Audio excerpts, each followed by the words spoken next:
Hi guys, in this video, I'm gonna be sharing you how to share your profile link in Discord. So simply head into your Discord application and then click on the user settings, which is found in the bottom left side of the screen. Click on this and then scroll down a little until you find the Advanced tab. Click on the Advanced tab and then make sure that the developer mode is turned on. And then go back to our home screen and then click on the profile icon of our Discord account. As you can see here, the copy user ID is now available. Click on the copy user ID and then head into your browser.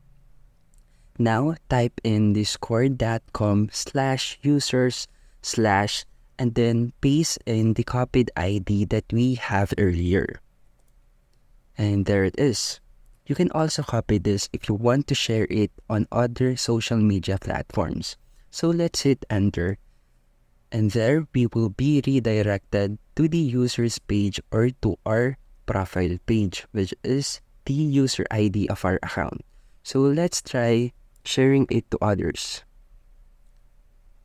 Remember that I copied the link earlier. So let's just paste it here. And there we just shared our profile link in Discord. So that is how to share profile link in Discord. And thank you for listening.